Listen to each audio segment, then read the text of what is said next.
ॐ सहस्रशीर्षा पुरुषः सहस्राक्षः सहस्रपात् स भूमिं विश्वतो वृत्वा अत्यतिष्ठदशाङ्गुलं पुरुष एवेदगं सर्वं यद्भूतं यच्च भव्यम् उतामृतत्वशेषानः यदन्येनातिरोहति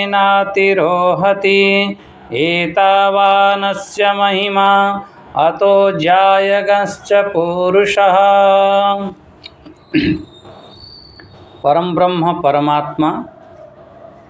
श्री सहस्र शीर्षा पुरुषः भगवान जगन्नाथ महाप्रभु का श्री चरण रे अनंत कोटि प्रणाम। परम पूज्य परम प्रेमास्पद परम श्रद्धेय समस्त विद्वत वृंद सुधीजन एवं मोर मातृशक्ति समस्त मोर हरिओम ओम नमो नारायण ओम ओम। आमे श्रीमद् भगवत गीतार आमे द्वितीय अध्याय उपर आमे चिंतन रखुचंती। काली जेमिति आमे चिंतन श्रृंखला रे देखिथिले जे से परम ब्रह्म परमात्मा का कृपारू आमे दुईटी जिनिस अलग अलग करके बुझी पारुचंती। से भगवान हमको कहउचंती द्वितीय अध्याय रे जे सेठी आपण 25 नंबर श्लोक रे गोटे शब्द देखंतु अव्यक्त शब्द लिखा जाइछि। आ एठी आजिर जो हमर चिंतन हब 28 नंबर श्लोक रे से भी से अव्यक्त शब्द रो आरंभ है, किंतु दुईटी अव्यक्तर अर्थ बिल्कुल अलग अलग अच्छे। ताकि आम विचार करवा अर्थ तो अलग नुह किंतु अलग अलग स्थान रे प्रयोग करा जाइछि। ये आम विचार करवा। प्रथमे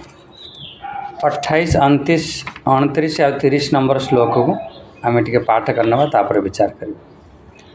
ओम श्री परमात्मने नमः। अथ द्वितीय अध्याय।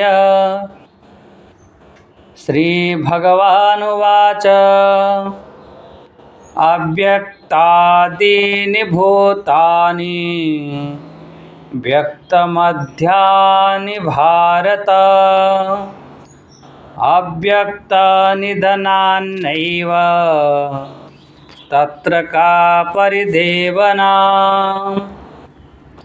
आश्चर्यवत् पश्यति कश्चिदेनम् आश्चर्यवद् वदति तथैव चान्यः आश्चर्यवच्चैनमन्यः शृणोति श्रुत्वाप्येनं वेद न चैव कश्चित्। देहि नित्यमबोधोऽयं देहे सर्वस्य भारत तस्मात् सर्वाणि भूतानि न त्वं शोचितुमर्हसि। एठी आपण विचार देखंतु 25 नंबर श्लोक रे छिटी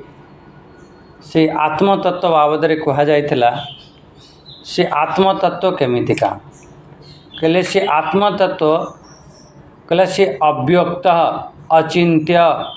अविकार्य एमती शब्द प्रयोग करते। से आत्मतत्व कौन सी प्रकार व्यक्त करी हब ना आत्मा बाबद रे कहते जे कौन सी प्रकार ताकू आमे चिंतन रे जाए जो जिनस व्यक्त हब ताकू तो आमे चिंतन करवा। कौन सी मो इंद्रिय द्वारा जो ग्राह्य अच्छी इंद्रिय द्वारा मुझे जो ग्रहण करि पारुछि तेबे तो मु ता ऊपर चिंतन करी। जदि व्यक्त नहीं चिंतन कुआड़ हम तार कौन सी प्रकार तार विकार हुए ना विकार्य एमती कहा जाइथिला। सी केमितिका तापरे जो दुईटी श्लोक आपण 26 नंबर 27 नंबर आपण शुणिथिले ये प्रकृत रे सिद्धांतर विरोध। एठी अर्जुन को कहउछन जदियो सिद्धांतर विरोध कथा को तो मानुछु ताहले सही परिदृष्टि रे तो विचार करके देख तेबे भी तो शोक करवा उचित नुह। तो ये जदि तू आत्मा को नित्य जात मानुच ठीक अच्छे मु भी गोटे मिनिट पे मानि नेली चलो ठीक अच्छे आत्मा जन्म हुए ये सिद्धांत विरोध एक ध्यान रखे मु भी गोटे मिनिट पे मानि नेली आत्मा जन्म हुए आओ आत्मा मरुची ठीक है। अच्छा जार जन्म अच्छी जार फिर मृत्यु सुनिश्चित आ जदि मृत्यु सुनिश्चित फिर ता जन्म सुनिश्चित यही तो तेणु से तू कौन पाई दुखी होचु बस भगवान कर ये गोटे पॉइंट होची तू न तुम सोची तू मरहसी ये शब्द देखो बहुत बार भगवान रिपीट कर हाँ ये रिपीट करिवार मुख्य कारण है तू कौन पाई शोक करुचु जेकोसी दृष्टि तू चिंतन करू जदि कौन सी दृष्टि ये मु देखा जाऊनी जे मु दुख करने कौन सी कारण अच्छी कौन सी कारण मोर दुख पाई ना तू से कौन पाई तू दुख करुचु ये हूँ आमर काली चिंतन सरी होता आजिर जो चिंतन अच्छी अव्यक्तादीनि भूतानि ये अच्छी चिंतन अव्यक्त अव्यक्त अर्थ कौन ये शरीर को लेकिन कहुई जो अव्यक्त शब्द जो कहुई शरीर को नहीं माने अव्यक्त अर्थ कौन ये जन्म पूर्वर अप्रकट ये आज आमर ये शरीर आपड़ देखुं जितेबाला माँ गर्भर आसला से शरीर देखा जाऊला ता पूर्व शरीर कौट थिला कहला सी अव्यक्त रूप से व्यक्त नथिला व्यक्त अर्थ आप बुझीते काली जो प्रत्यक्ष जो सामने रे आसीबा ताकू कहती व्यक्त किंतु एठी कहते अव्यक्तादीनि ये कौन सी प्रकार ये व्यक्त नहीं नथिला माने ये जो शरीर जन्म पूर्व कौन सी प्रकार व्यक्त नथिला अव्यक्तादीनि माने ये कौन सी प्रकार तार उपलब्ध नथिला जो कार्यकरणर जो संघात रूप जो पुत्र मित्र ये समस्त प्राणी ये समस्ते जन्म पूर्वर ये सब अदृश्य थे क्लियर है गला अव्यक्त अर्थ ये जहाँ भी तू जो मान को तू देखी कहूँ ये समस्ते ये शरीर धारण करवा आपणकर 50 वर्ष है 50 वर्ष पूर्वर आपणकर शरीर कौट थिला केमितिका थिला कहला से अव्यक्त अवस्था अच्छा 50 वर्ष पर शरीर केमिति रहिबो कहला से भी अव्यक्त से ही कथाटी को ये कहते ये जो स्पष्ट रूप से जो ये कहीदे अव्यक्त अव्यक्त अर्थ ये शरीर जन्म हवा पूर्वर ये अप्रकट थिला गोटे बढ़िया मु संस्कृत रे पढ़ी दउची आपन के ध्यान दियंतु अव्यक्तानि अव्यक्तम अदर्शनम अनुपलब्धि आदि ऐसा भूतानां पुत्र मित्रादि कार्यकरण संघात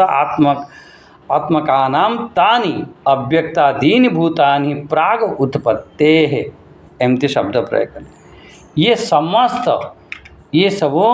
उत्पन्न पूर्वरु ये सब अव्यक्त रूप रे थे। अच्छा आपण गोटे दृष्टांत बुझुन आपण आंब खाइले बढ़िया आंब खाई से टाकुराटी कोठी पकईदे माटी रे पकईदे सी गोटे सुंदर गछ उठिला आ सी गछ टी आप रोपण करदे सी विशाल गछरे परिणत है विशाल गछ। अच्छा से जो विशाल गछ आज आमको देखा जाउछि बहुत बड़ गछ से जो बड़ एते बड़ गछ देखा जाउछि तार से जो मूल स्रोत्र कौट थिला कहला से जो टाकुराटी भितरे थिला कहला टाकुराटी तो आम तो गोटे छोटियाटे थिला ता देहर एति बड़टे थिला तो देखा जाउ नथला किछि कहला हाँ ता भितरे थिला ये सब किंतु से अव्यक्त रूप रे थिला माने सेठी व्यक्त नथिला आम सामने किंतु ता भितरे ही सब विराजमान थिला तेणु अव्यक्त अर्थ एति बुझी नियंतु यही जो श्लोक रे बस तीनोटी कथा आपको आपन को बुझीबे तीनोटी कथा बुझीबे। प्रथम कथा एठी गला अव्यक्तादीनि माने से ये सब शरीर प्रकट हवा पूर्व अव्यक्त थिला ठीक है गला। फिर मझे कौन कहते बोले व्यक्त मध्यानि भारत बस अव्यक्तादीनि भूतानि ये समस्त प्राणी जन्म हवा पूर्वर तांकर ये शरीर अव्यक्त रूप रे थिला। अच्छा व्यक्त मध्यानि भारत हे भारत ये मझिरे कौन है ये व्यक्त ही गला। अच्छा व्यक्त अर्थ कौन हम व्यक्त अर्थ हम आमको देखा जीवा आमर प्रत्यक्ष हवा आम सामनारे रहिबा ये हूँ ताकू कहती व्यक्त आमर मला परे तो से अप्रकट थिला कि मझिरे केते समय आमको देखा जाउछि तापर फेर भगवान कौन कह दौरान अव्यक्ता निधनानि एव फेर ये शरीर चलीगला परे फेर केमितिका हो कहला फेर सी अव्यक्त को प्राप्त कर अव्यक्त माने प्रत्यक्ष हेनी फिर धीरे धीरे धीरे धीरे सी तार आउ कौन सी प्रकार किसी आ देखा नहीं अव्यक्ता निधनानि एव जदि तू यही प्रकार विचार करुछु तने गोटे कथा प्रथम कथा है ये शरीर जन्म होवा पूर्वर अव्यक्त थिला अव्यक्त आदिनी भूतानि सेकेंड कथा है मझिरे शरीर देखा जाउची व्यक्त मध्यानि भारत तृतीय कथा है अव्यक्ता निधनानि एव जेतबळे ये शरीर चलीज सेतबळे अव्यक्त हो बस ये तीनोटी कथा उपर अर्जुन तो विचार कर जदि उत्पत्ति उत्पन्न हैला परे मरण पूर्वर ध्यान दियंतु शब्द को ध्यान दियंतु उत्पन्न हैला परे आ मरण पूर्वर जेतिके समय आमको शरीर रुए ताकंती व्यक्त मध्यानि भारत बस एमती सब परिभाषा सब लिखा कथा व्यक्त मध्यानि भारत तार परिभाषा कौन करेंगे जे शरीर उत्पन्न हैला परे आउ ये शरीर मृत्यु होवा पूर्वर जेतिकी समय रुहे ताकंदी व्यक्त मध्यानि एमिति तेणु एठी सही कथा एठी भगवान कहते उत्पन्नानि च प्राग मरणात् बस व्यक्त मध्यानि एति गला उत्पन्नानि च प्राग मरणात् बस उत्पन्न परे आ मरण पूर्वर जी समय हुए व्यक्त मध्यानि अच्छा अव्यक्त निधनानि एवं अर्थ कौन हम बोला पुनः अव्यक्तम अव्यक्तम कहला अदर्शनम निधनम मरणम येषां तानि अव्यक्त निधनानि मरणाद ऊर्ध्वम अपि व्यक्तताम एव प्रतिपद्यन्ते इति अर्थः ये बहुत सुंदर ताले आम ये कौन बुझले सी जो शरीर केमिति कहला शरीर सी जेतबळे मरण को प्राप्त हब सी ताको अव्यक्त निधन ही कहते फिर धीरे धीरे तार चली जाए मरीगला पर सी फिर पुनः अदृश्य हो जाए तेणु ये तीनोटी कथा ये मुख्य रूप से आम बुझिले ये जो तीनोटी कथा उपरे आपण देखिले प्रथमे शरीर जन्म हवा पूर्वर अव्यक्त थिला मझिरे आमको व्यक्त हैला तापरे फिर शरीर अव्यक्त को प्राप्त कला किछि समय पाई जो व्यक्त हैला तापाई एठी भगवान कहउचंती तत्र का परिदेवना फिर कौन पाई तमे ये शरीर पाई दुख करुच हाय हाय मो शरीर छुटी जीव हाय हाय मु मरी जीवी तत्र का परिदेवना कौन पाई तमे दुख करुच बस यही होची कथा एथरे गोटे सुंदर प्रसंग अछि आमर महाभारतर स्त्री पर्वर गोटे घटना अछि यही कथा आमर विदुर महाराज बुझौचंती धृतराष्ट्र यही सेम कथा एमती आमर अनेक अनेक शास्त्र रे आसियो से स्त्री माने युद्ध सरी जाइछि समस्ते मरी जाइछंती आ धृतराष्ट्र बहुत दुखी अछंती से समय रे ये आमर विदुर महाराज आसचंती आसी कहिचंती ये जेते भी भूत ये सब संघात अदर्शन ठारू आसिला फेर सी अदृश्य हो गला माने जितेबाला आमर ये शरीर जन्म हवा पूर्वर आमर ये शरीर पंच महाभूत ही थिला से अदर्शन रूप रे फेर धीरे धीरे संघात हैला ये पंच महाभूतर संघात सप्त धातुर संघात संघात हैला परे ये आमर ये शरीर देखागला तेबे आमर शरीर देखा संघात अर्थ बहुत बार मुझे रिपीट करुच्ची से संघात अर्थ आप बुझी ने सबू मिश्रण रे जमीती बिल्डिंग आमर इटा पत्थर बाली गोड़ी आपणकर रड सीमेंट तार सबूर संघात ये बिल्डिंग बनी से परी ये जो शरीर सप्त धातुर संघात पंच महाभूतर संघात ये संघात पूर्वर ये शरीर अव्यक्त रूप से थिला तेणु संघात पूर्वर ये अदर्शन ठारू आसिला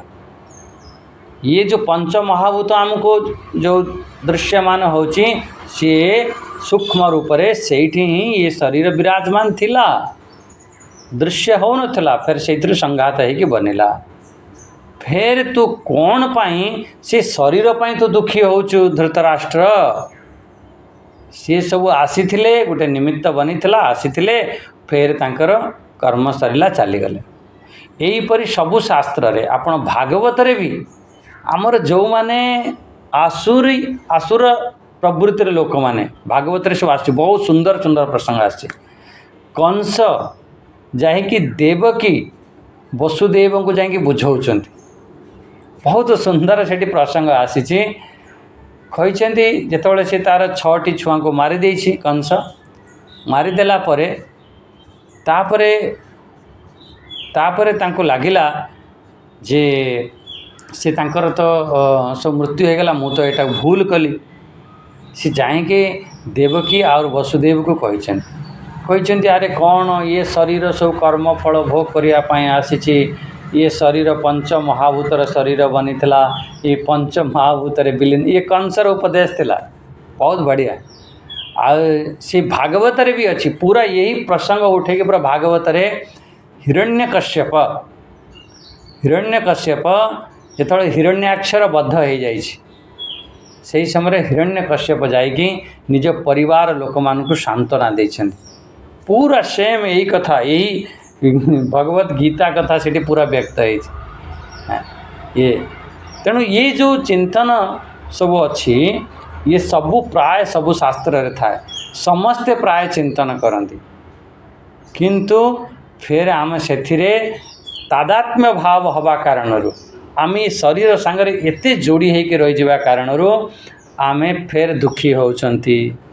भगवान कहते तत्र का परि देवना कौन पाई तमें दुखी होच जदि तुम्हें एतिक अनुभव कर सारे जदि एति तुम जानी सारे ये शरीर नथिला जन्म हवा पूर्वर आ मरीगला परे आ शरीर रहिबो नाही आ मझिरे केते समय पय आसीची से शरीर पय तमे काहेकि चिंता करूछ काहेकि तमे दुखी होच बस यही जो प्रकरण चली अति दुर्विज्ञ प्रसंग सेथिपाई ए विषय को तते मु कहूची आउ समस्त को जो ना एक जदि एक अनुभव करेंगे ताहले केबे कहीं एक शोक करेंगे नहीं बिल्कुल शरीर आदि स्वप्न परी बिल्कुल आपण देखो जदि आपण चिंतन करेंगे ना पूरा आपन को स्वप्न लगे मु तो सब बेले मुझे चिंतन करुच्ची ये शरीर केमिति सब स्वप्न अच्छा जितेबाला आपण काली मु शोवाई गली शोवाई गली लाइट बंद कली आखि बंद कली गोटे बढ़िया सपना देखली फर्स्ट क्लास सपना देखली सब बसी बहुत लोक अच्छा आ सत्संग होची सब आसी मु बसी गोटे बड़ मंच बनाई तापर मु बसी बसिक सत्संग कर आपण मैंने सब चेयर रे तले बस एमती मु देखली सपन अच्छा सी जो मु शोवा पूर्वर सी सपना तो नथिला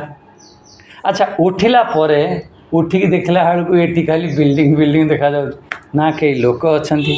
ना कई अच्छा अच्छा शोवा पूर्वर से सपना नथिला अच्छा उठिला परे से सपना रहिलानी अच्छा जेतिक समय मझिरे मते सपना देखा जाउथला कौन से सत्य थिला कौन से तापाई मु कौन दुखी हेबी ना ना ना कौन सी प्रकार दुखी नहीं ठीक है से मझे से समय आसला से ही परी ये शरीर को आपण कौन पाई मानु ना बस मोर यही गोटे कथा ये शरीर भी से भाया ना ये सबू आपण विचार करी देखो जिते समय आपण बीतीगला सबू सपना परी चलीगला सबू सपना परी देखु देखु समय चलीगला केते आपण कष्ट पाठ पढ़ी थे केते कष्ट आपण घर बनई थे केते आपण जीवन में कष्ट संघर्ष करेंगे सी सब संघर्ष भाविला बेलू सपना परी लगुच बिल्कुल तेणु यहीपरी सपना एक मान प्रकृत में सत्य ये सपना जहाँ तुम अनुभव करछ से को पूरा हृदयंगम कर जी प्रकृत में ये सब सपना यहीपरी चिंतन कर यहीपरी चिंतन कले बास एक ये संसार रे सबकिछि सपना सबकिछि असत्य एक होछि सत्य एक होछि नित्य ये सब साधारण दृष्टि रे भी एक यहीपरी विचार करके जानिबा बास यही सब जो प्रकरण चली बास यही प्रकरण को से आत्मा एते दुर्विज्ञ ताको ठीक भाव रे अनुभव करिया पई एक कथा कहा जाउछि। अच्छा एतिक आपण बुझिले 29 नंबर श्लोक देखंतु मजेदार कथा अछि 29 नंबर श्लोक रे कोन कहले जे आश्चर्यवत् पश्यति कश्चित् देनम आश्चर्यवद् वदति तथैव चान्यः आश्चर्यवच्चैन्यमन्यः शृणोतु श्रुत्वा पेनं वेद न चैव कश्चित्। एठी देखंतु तीन थर एठी आश्चर्य शब्द प्रयोग करछन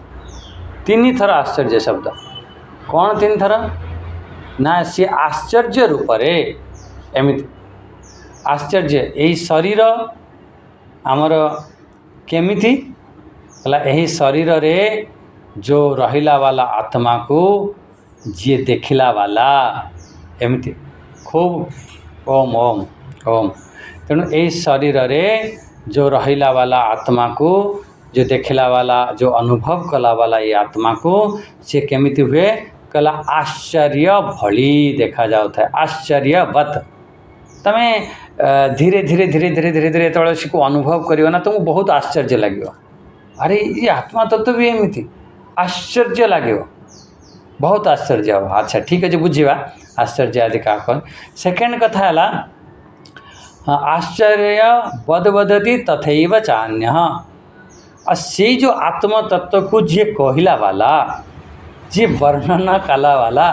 सी भी बहुत आश्चर्य हुए कौन सेठी ता पाखु पानी बाणी पहुँची पारिबा नाही बाणी अर्थ आम जो व्यक्त कर कहउछंती फिर मु बाणी सेठी पहुँची पारिबा नाही फिर मु ता कथा मु कहूची आश्चर्य कथा न जोठी बिल्कुल भी ये बाणी से कहीं बाघ इंद्रिय सब इंद्रिया अंतर्गत आसे ना फिर भी मु ता कथा कहूँ ता माने कौन है ये आश्चर्य भाती आश्चर्य भली एक कहला वाला भी सी भी आश्चर्य होता है। तृतीय कथा है आश्चर्य बच्चैन्य मन्य शुणु तो जो शुणिला वाला जी प्रकृत रे ध्यान पूर्वक शुणुथुव शुणिला वाला भी आश्चर्य हम ये स्वामी जी केमिति ये सब कथा कहते जे सी केमितिका अचिंत्य से अचिंत्यर चिंतन कर अरे अचिंत्यर चिंतन केमिति करियो माने ये आश्चर्य शुणिला वाला भी आश्चर्य होछि केतबेले ताको कहि दउचंदी जे से व्यक्त हबा नाही केतबेले कहउचंदी से अनुभव हबा एमति सब बुझिबा आगे अरे तो व्यक्त हबा नाही फिर अनुभव केमिति हबा ये सब तमाम कथा शुणिला वाला भी सी भी आश्चर्य हुए। तृतीय कथा है गला तीनोटी कथा है गला आश्चर्य कहला वाला भी आश्चर्य हुए आम देखला वाला भी आश्चर्य हुए और शुणिला वाला भी आश्चर्य हुए। अच्छा शुणी सारा पर आम बहुत शुणिले शुणिला परे भी फिर भी ताको आमे जानी पारंती नाही एठी बिल्कुल कहते बोले श्रुत्वा पेनम वेद न चैव कश्चित् फिर भी ताको आम जानी पारंती नहीं पूरा केते वर्ष 20 वर्ष है किए शुणुची अच्छा किए 20 दिन है तो शुणुची ना किए 20 मास है शुणिला किए 20 वर्ष वर्ष धरिकी को शुणुचन फिर भी एक श्रुत्वा पेनम वेद न चैव कश्चित् ताको जानी पारंती नाही ये होची मुख्य चारि चरण रे चारोटी कथा कहगला माने देखला वाला आश्चर्य हुए कहला वाला आश्चर्य हुए शुणिला वाला आश्चर्य हुए, शुणिकी भी ताको जानी पारती ना। बस एमती मन रखु ये सब श्लोक बहुत सरल रे अच्छी मन रही जितेबाला आपणकर एक 29 नंबर श्लोक आसो तेणु ये 4टी कथा एमती मन रखिए। अच्छा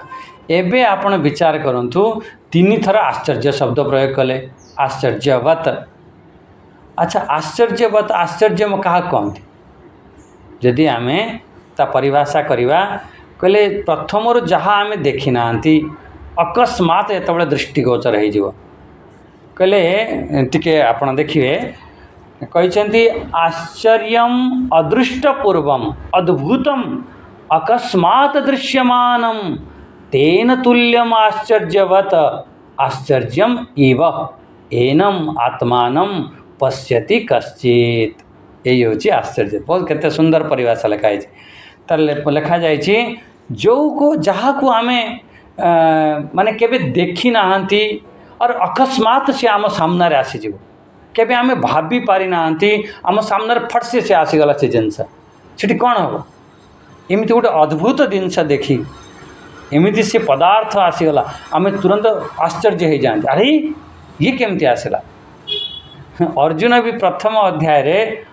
45 नंबर श्लोक कहते अहबत महत पापम मैं तो बहुत बड़ा आश्चर्य होची आमे केमिति एमिति सब काम करने जाऊँ युद्ध करने जाऊँ अहबत माने अर्जुन तक विचार जो आणला आम तो भूल युद्ध कला केते बड़ विनाश हो भूल सहीपरी एठी भी आश्चर्य शब्द जो परिभाषा आपड़ करने जी बस एमती सहज भाव में कहीदेवे अचानक कौन सी गोटे जिनस आम सामने आसीगला दृष्टिगोचर हो गला ताकू आम आश्चर्य कहती। आम शुणी ना के अनुभव करना एमती भी बहुत बार देखिथे आपण पिला माने कहती मम्मी पापा मु आपण को सरप्राइज देवाई आसती एमती कहती सरप्राइज कौन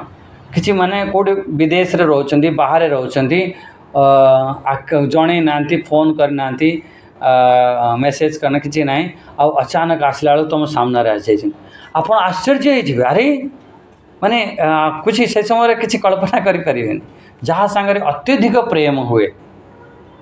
से समय रे आमे आश्चर्य हो जाती। बस गोटे चरण आप बुझीपारे आश्चर्यवत पश्यति कश्चित आ 3 चरण पूरा सेम से परी समझने बुझने अन्य केते जन माने आश्चर्य भाव रे कहती आ किछि लोक आश्चर्य भली शुणती आ शुणिकी भी आउ ताको अनुभव देखी पारंती नहीं जानी पारंती नहीं एमती कहदेले। एठी आमर आश्चर्यवत केमिति देखंतु से आत्मतत्व को जितेबाला आम शायद केन उपनिषद पढ़ुले से गोटे मंत्र आसीला जे न हम मन्ये सुवेदेति न हम मन्ये सुवेदेति मु बहुत भल भाव से आत्मतत्व को मु जानी ना सुवेदेति सुवेदेति मैंने भल भाव। अच्छा नो नो वेदेति वेद च एमिति भी नुह मो से आत्मतत्व को जानी ना। देखो केमिति आश्चर्य आपन शुणिला बेले भी आश्चर्य लगे। प्रथम कथा है मुझे भल भाव में जानी ना। सेकेंड कथा कहले जे एमिति भी नुह मुझे जानी ना यो नस्तत वेद तत् वेद मुझे जानी भी आको जानी भी ना।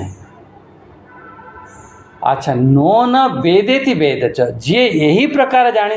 सी प्रकृत रे जानी। आप कहे कौन गुरुजी कहते मु भल भाव में जानी ना ताको मु जानी आ मु जानी भी जानी ना जी ए प्रकार जानी सी से ही प्रकृत रे जानी यहीपरि सब जी कहला वाला आ जी शुणिला वाला सी भी आश्चर्य हुए। कौन सी आम जीवन रे गोटे असामान्य घटना को जितेबाला आम सामना करती आम से कथा को ये आश्चर्य ये कहते यही लोकरे जो आम भितर गोटे तीव्र भावना अच्छी माने आश्चर्य माने गोटे हठात गोटे भावना आसी तीव्र भावना को आमर आश्चर्य कहते। आम भितर गोटे जिज्ञासा गोटे उत्पन्न हम केमिति ये सब लगिला गोटे विस्मित हब एमती ताकू कहती आश्चर्य। आमे केबे भावी नांती सेहीपरि घटना गोटे घटीगला आमे तेबे आश्चर्य है नांती माने आश्चर्य हो जाई थांती माने आश्चर्यवत पश्यति अनुभव को माने एठी वत पश्यति पश्यति अर्थ जेतेबेले पश्यति शब्द आसीबो सेठी पश्यति माने होची देखिबा किंतु खाली देखिबा अर्थ रे आसे नाही। एठी मु बहुत बार कहिछि पश्यति शब्दर अर्थ आपण एमिति नेबे अनुभव करिवा अर्थ रे भी आपण नेबे। जेमति आखिर काम हैला देखिबा जिभर काम हैला चाखिबा अच्छा चमड़ार काम हैला स्पर्श करिबा आदि आदि ये जो स्पर्श माध्यम रे भी अनुभव करूछ ता माने भी पश्यति। आपण खाई सारला परे माने रसना इंद्रिय द्वारा कौन सी आपण वस्तु को चाखिले ता ना भी पश्यति एमिति।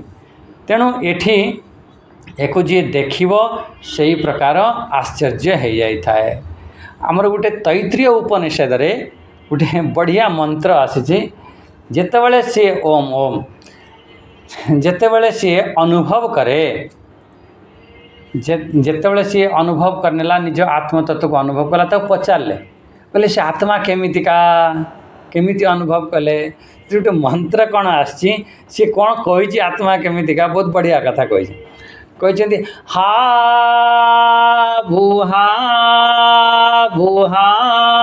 भू एमिति माने कौन सी प्रति आश्चर्य हो जाइए आ तार मुखर कौन सी शब्द ही बाहरुनी। बहुत बार एमिति भी हुए आश्चर्यवत आमे आश्चर्य हो जाइथांती। ये सब इंद्रियां ये जो विषय कथा शुणिले आश्चर्य हुए ना। यदि मु कहबी देख देख गोटे मोबाइल आपण एथर आश्चर्य कौन है देख देख ये गोटे पुस्तक एठी जो इंद्रिय द्वारा जो ग्राह्य होची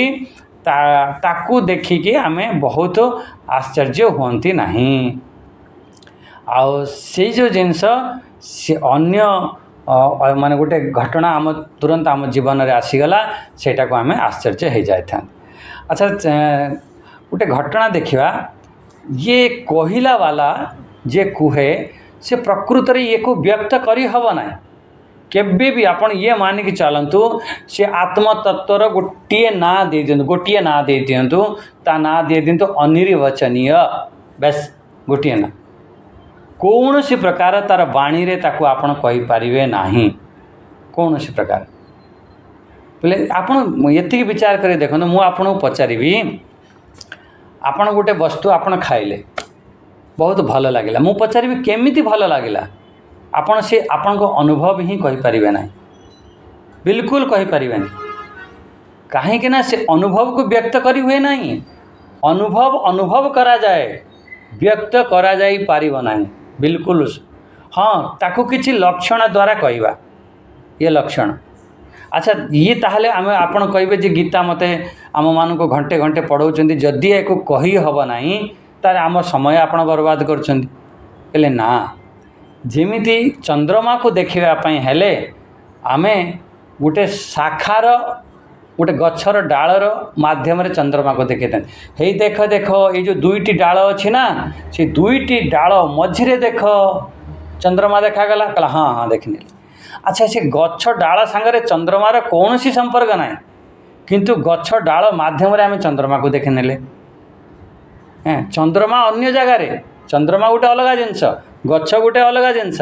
किंतु गछ डाल माध्यम रे चंद्रमा को देखने ताकू शाखा चंद्र न्याय कहती। सही परी शाखा चंद्र न्याय द्वारा आमर ये जो शब्द द्वारा आमे सेटिकी जेमिति गछर दुईटी डाल को देखई आमे चंद्रमा को दर्शन करेले सही परी आपण ये सही जो दृष्टि रे तळ आपण चिंतन करिवे यही जो श्रीमद् भगवद गीता रे ई शब्द माध्यम रे ताकू आमे दृष्टिगोचर करि परिबा आपण प्राय बुझी पारथिवे। तेणु एठिक आपण एथि जो बुझिले तो आमर प्रथम कथा तो कई वर्णना करि परिबे नाही किंतु शाखा चंद्र न्याय दृष्टिरो एको टिके कुहा जाए जिते भी शब्द आपण प्रयोग करंतु अटस्थ कुटस्थ अचल ध्रुव नित्य जिते भी शब्द ये शब्द खाली बास ताको बुझीबा पाए प्रकृत में अनुभव जिनस गोटे अलग जिनस आम शब्दर फसिक रही जाए था अनुभव रे आमर आसीपारे नहीं ये तापर विचार करंतु जे एतिकी आम विचार कर सारे ताको जाणिकी भी ताको जानी हुए ना शुणी सारा परे भी कहीं ताको जानी पारंती ना ता अर्थ कौन है शुणी सारा परे भी कहीं जानी पारंती नहीं आपण भी तो यहीपरि शुणुंट खूब शुणिला परे भी या पाई आमको बहुत साधना भजन करने को हम बहुत आउरी शुण आउरी श्रवण मनन निधिध्यासन आदि को सब करने को हम कले तेबे जाइए आम ताको अनुभव करवा जदि आम आपण जानिबा को हम ताहले खूब जिते श्रवण कर चिंतन मनन निधिध्यासन कर फिर आम धीरे धीरे जापर काली मु गोटे चिंतन करी बिल्कुल जानी हुए आमर गीतारे भी भगवान कहते जे बुद्धि द्वारा आपण अनुभव करें जानीपर कहले 6ठ अध्याय रे 21 नंबर श्लोक रे भगवान कहले सुखमात्यंतिकम यत्तद सुखमात्यंतिकम यत्तद बुद्धिग्राह्यम अतीन्द्रियम वेत्ति यत्र न चैवाहम स्थितः चलति तत्वतः एमती आसो ओ तेणु ये कौन है सुखम आत्यंतिकम यत्तद से जो आत्यंतिक सुख को जो अतीन्द्रिय सुख को माने जो इंद्रिय जहाँ को ग्रहण करि पारे नहीं इंद्रिय से सुख को जानी पारे नहीं से अतीन्द्रिय सुख को बुद्धिग्राह्यम आपण चिंतन मनन द्वारा सूक्ष्म बुद्धि द्वारा तो विचार करी जे बहुत किछि आमर अनुभव हब बिल्कुल अनुभव हब यही शरीर रे आमे अनुभव हब केमिति कहउछन अनुभव हबनी अरे कर तो सही चिंतन मनन तो करने को पड़ो कले तेबे जाइकी आमे ताको अनुभव करि परिबा जो अच्छा 30 नंबर श्लोक टे देखि नियंतु ओम ओम ताको अनुभव करी हब श्रुत्वा पेन वेद न चैव कश्चिद अर्थ तमें ताको शुणिला परे भी अनुभव करि पारना ता माने आउरी हमको आउरी साधना को बढ़ाइबा को हब खूब साधना कर खूब बड़ा ओम तापर 30 नंबर श्लोक रे कौन कहले 30 नंबर श्लोक तो बहुत मजेदार श्लोक बहुत बढ़िया कहले देहि नित्यम अबोधयम कहला से जो देहि नित्यम अबोधयम अब देहे सर्वस्व भारत बहुत बढ़िया यही जो जीवात्मा से सर्वव्यापी हवा कारण भी से समस्त स्थावर जंगम सबु शरीर रे से स्थित अच्छे से प्रकृत रे से सर्वव्यापी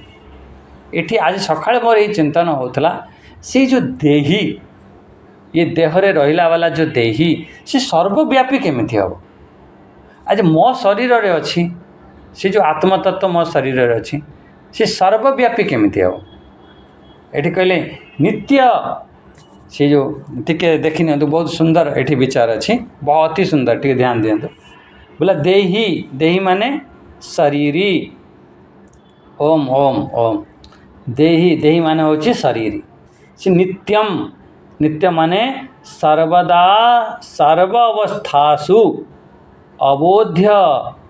निरअवयवत्वात् नित्यत्वात् च तत्र अवध्य एमती शब्द प्रयोग कर से जो देही सी केमिति नित्य सदा सर्वदा सबु जगार से व्याप्त अच्छे कहले देखु गोटे दृष्टि माने बहुत सुंदर विचार करूँ अनुभव को दृष्टांत नियंतु तेबे आपण बुझी हो दृष्टांत ये जो मो भितर जो आत्मतत्व अच्छी ताकू मान लो देही कहगला शरीरी कहगला जीवात्मा कहगला सी सर्वव्यापक सी मोरी ही देही सी सबु जगार व्याप्त समस्त शरीर रे ही मोरी गोटे आत्मा कहला ये केमिति हब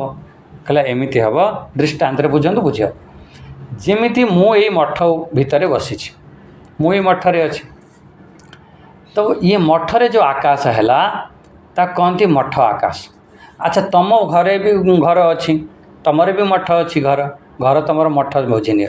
जोठी जा घरे मु चलीगली बा से घर मठ ही ताको जान मान तुम घरे मठ अच्छे मठ है से मठरे भी आकाश अच्छी तांक घरे भी से मठरे आकाश अच्छी तांक घर से मठर आकाश समस्त आकाश प्रकृत रे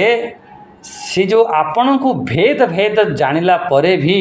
प्रकृत रे सी अनंत आकाश सी एक आकाश सर्वत्र व्याप्त अच्छी एक आकाश सर्वत्र व्याप्त किंतु आपणक मठ भितर जो आकाश गोटे परिधि बनईदेले से कहीदेले जे मोरी मठ आकाश सी कहला मो मठ आकाश प्रकृत रे आकाश तो एक कि नहीं किंतु एक आकाश अनेक हो गला कि नहीं कहला सही परी ये जो आत्मा तत्व एक से जो एक आत्मा तत्व से जो देही एक किंतु ताकू गोटे आम एमती आवरण करदेले ताक कहीदेले जे मो देही ये बहुत जमी आपण घर जो आकाशटा बढ़िया एसी चले ठंडा अच्छी बढ़िया साफ सुथरा अच्छी ताने आपणकर से जो मठ भितर जो आकाश माने खाली स्थान आपणकर जो आकाश अच्छी बहुत स्वच्छ अच्छी पवित्र अच्छी आउ जनक घर गली सब जाल लगी धूलीमूली उड़ुची ता आकाश बहुत खराब आकाश हाँ कहला ना भाई आकाश रे ना कौन सी भल आकाश थाए ना खराब आकाश थाए आकाश सही परी आमर जो देही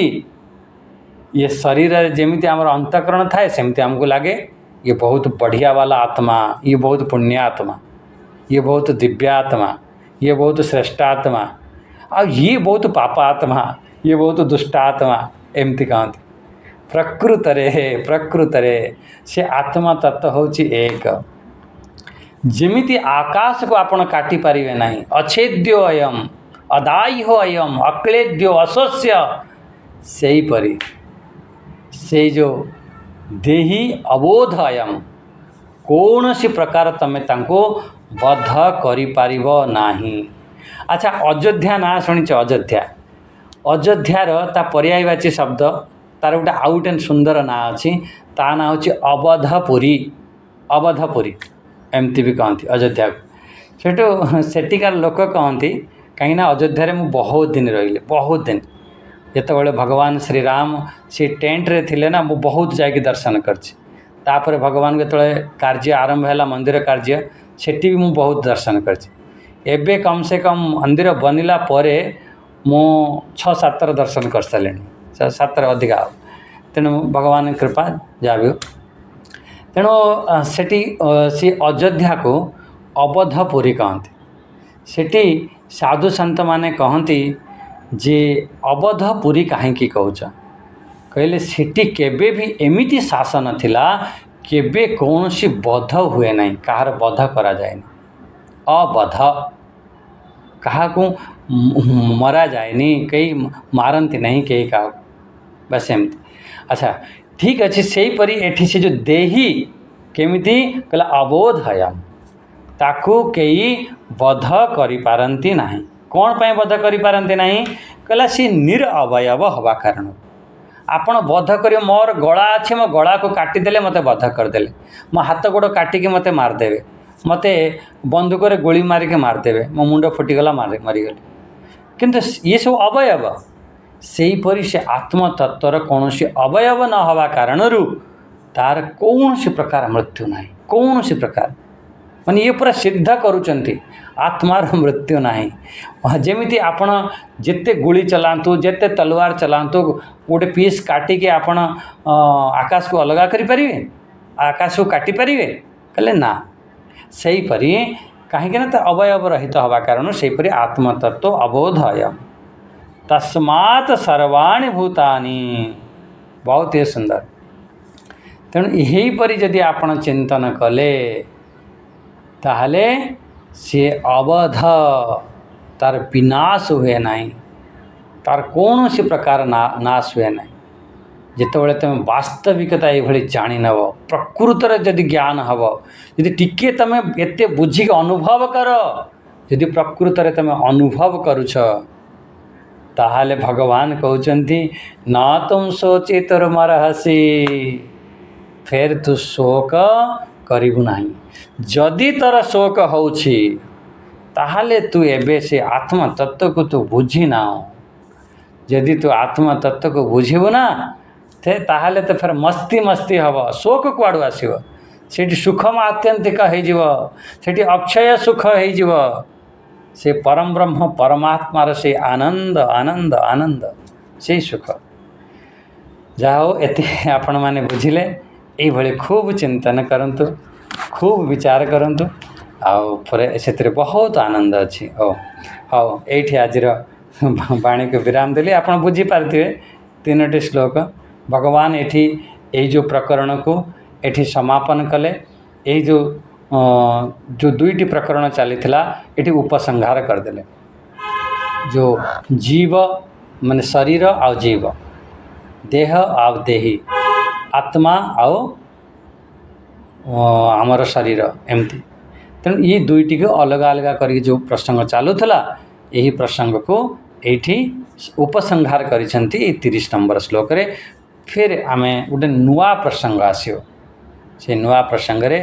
आम भगवान चाहिए काली आम विचार करवा।